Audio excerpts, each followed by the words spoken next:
Minha diretoria, tudo tranquilo? Bom, ontem teve uma polêmica aí, acho que o Oswaldo Pascoal, meu colega que trabalhei com ele na Rádio Globo, gente boa, falou que não é o Flamengo o maior time do Brasil, e sim o São Paulo. E essa pergunta, ela o tempo inteiro ela acontece, né?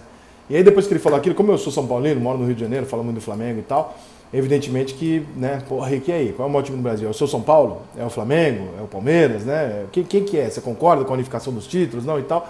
E aí eu resolvi fazer esse vídeo aqui, estão me perguntando quem é o maior clube do Brasil, e eu tenho uma resposta razoavelmente complexa, mas que vocês vão compreender por que da minha resposta. Já tenho 20 anos de carreira, né, cara? Quando eu comecei, eu falava muito, eu exaltava muito os adversários do São Paulo e tal, muita gente falou, pô, vamos puxar saco de time grande e tal. Porque a minha visão sempre foi essa, minha visão sempre foi exatamente a mesma que eu tenho 20 anos depois, de que a grandeza dos clubes está atrelada ao seu rival. Você não pode ser grande se o seu rival for pequeno. Você não tem como você manter a sua grandeza se o seu rival estiver encolhido. Você não tem com quem bater. Né? Então, é muito difícil você ter um rival que não disputa nada, ou que não faz frente a você, e você se manter no alto. Porque você está batendo em bêbado. O seu grande discussão, o seu grande parâmetro de debate, né, de contraponto, é um time que não está ganhando. Então, é muito importante você frisar que no futebol brasileiro nós somos o maior futebol da América do Sul com enorme tranquilidade, porque nós temos 12 clubes grandes, exatamente por isso. E aí quando você pergunta para mim qual que é o maior clube do Brasil, você vai passar por uma série de possibilidades de avaliar isso. Então você pode dizer o seguinte, o Grêmio é menor do que o Flamengo? Olha, o Grêmio tem muito mais dificuldades por estar no sul do país e ter menos torcida, menos gente e tal, menos mídia, né, menos impacto midiático nacionalmente, do que está no Rio de Janeiro. Então talvez uma conquista de Libertadores para o Grêmio seja muito mais difícil do que para o Flamengo, que consegue faturar 1 bilhão minimamente organizado. É um ponto de vista. Talvez você entenda que o Cruzeiro, campeão do jeito que ele é, o Cruzeiro com tudo que ele conquistou na história dele, seja um fenômeno maior do que o Corinthians, talvez, pela dificuldade de estar um pouco mais afastado. Se você for levar por esse critério, você vai botar o Santos como o maior clube do Brasil, porque é o mais difícil de todos, ele está no litoral, é uma cidade menor, e é o único que consegue não estar numa capital e ser um dos grandes clubes do futebol brasileiro e mundial. Se você for passar pelo passado, você vai chegar em Fluminense, Botafogo, Santos, clubes que construíram a grandeza do futebol brasileiro, e você vai chegar no Botafogo e falar assim, pô, mas hoje o Botafogo vive um momento há muitos anos muito ruim. É verdade. Mas o grande adversário do Flamengo, do Zico, na cabeça do Zico, inclusive, era o Botafogo. Então, né, você não pode desatrelar uma coisa da outra. O Flamengo se torna o Flamengo quando ele assume uma era após um Botafogo vitorioso, grandioso, de Garrincha, etc. Então, se você não assume em cima de um Botafogo grandioso, você está pegando baba. Você está pegando um time muito grande e assumindo o posto dele. O São Paulo é o São Paulo porque tem o Corinthians, Palmeiras e Santos. Se o São Paulo tivesse num estado onde só tem um grande rival, o São Paulo seria menor do que ele é. Então, as coisas não podem ser julgadas de uma forma tão simplista como, quem tem mais títulos? Isso não é necessariamente só isso. Você tem a questão de patrimônio, você tem a questão de o quanto o seu clube é referência. Por exemplo, o São Paulo foi o clube que fez um CT em 1989. Tem clube que está fazendo hoje. Né? Tem clube grande que está construindo agora. O São Paulo fez em 89. O São Paulo fez uma divisão, uma categoria de base em 2005 no CT de Cotia, que muito clube do mundo não tem até hoje. Muito não, a maioria dos clubes do mundo não tem até hoje. Isso é de um protagonismo razoável. Durante muitos anos da nossa história, a gente passava o livro de história do futebol e o maior estádio particular do mundo era do São Paulo.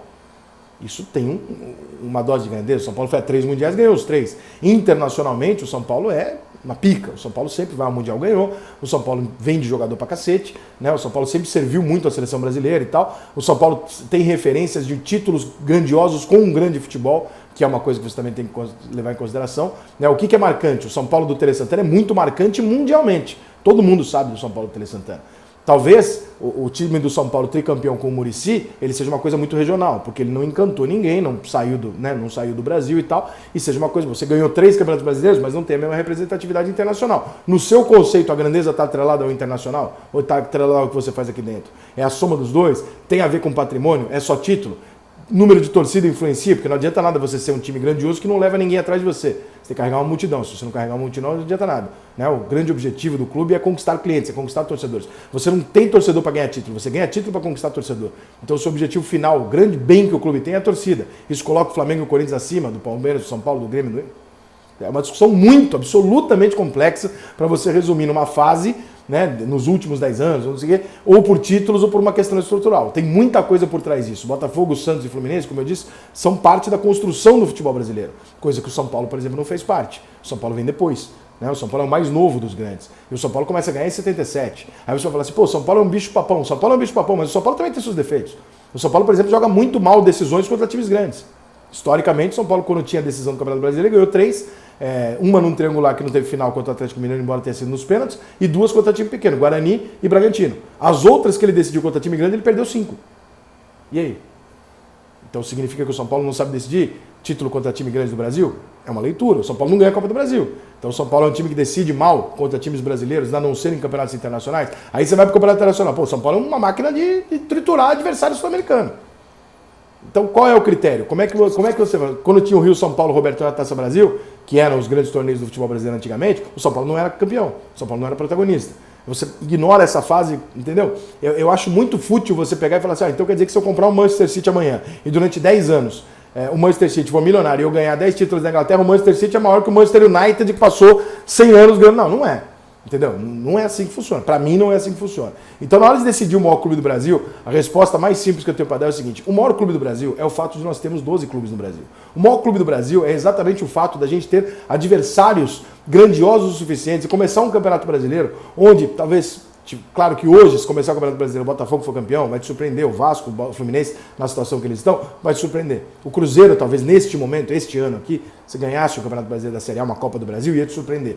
Mas pelo momento, pela história, se qualquer um dos 12 for campeão brasileiro, tu não vai chamar de zebra.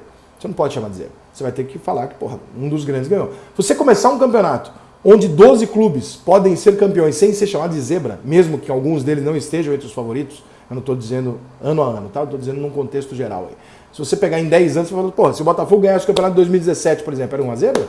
Não era. O Botafogo disputou com o Cruzeiro até o final do campeonato. E aí? Não era uma zebra, era um timaço do Botafogo, né? Com o Sidorf e tal. Porra, não era uma zebra. Se o Vasco ganhasse o campeonato de 2011, era uma zebra? Não era uma zebra.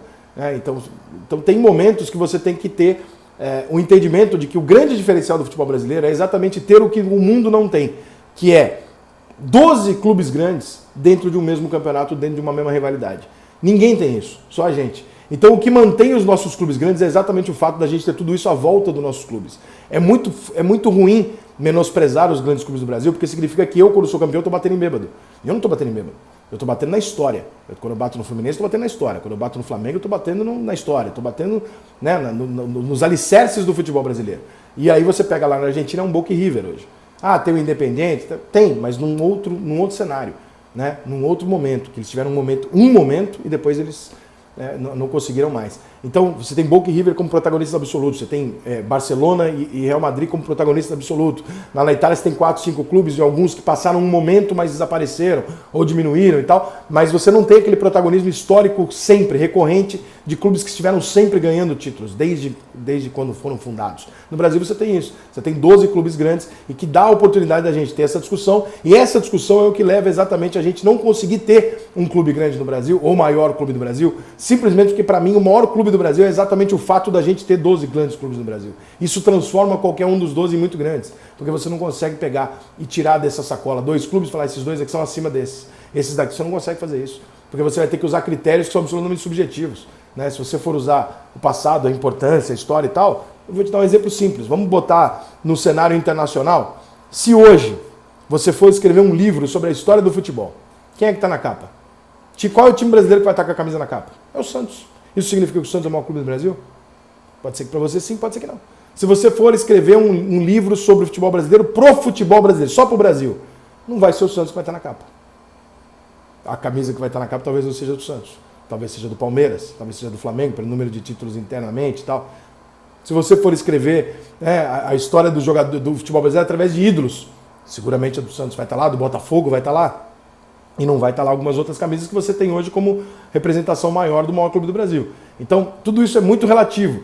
E isso não necessariamente é ficar em cima do muro, pelo contrário. Eu sempre mantive essa opinião durante 20 anos da minha carreira e mantenho até hoje. Eu acho que não existe o maior clube do Brasil porque a gente oscila entre o maior clube do Brasil. O Flamengo, que hoje é o maior clube do Brasil pelo que ele está ganhando, pelo time que ele tem, né? Se você puxar o Flamengo, 10 anos atrás, o Flamengo devia ter as calças e estar voltando para não cair.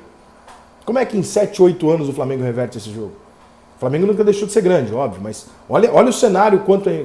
Por que você acha que amanhã ou depois o Atlético Mineiro, o Cruzeiro, o Vasco, o Botafogo não podem ser os 4 primeiros de um Campeonato Brasileiro disputando um título daqui 4 anos? O que te faz pensar que não?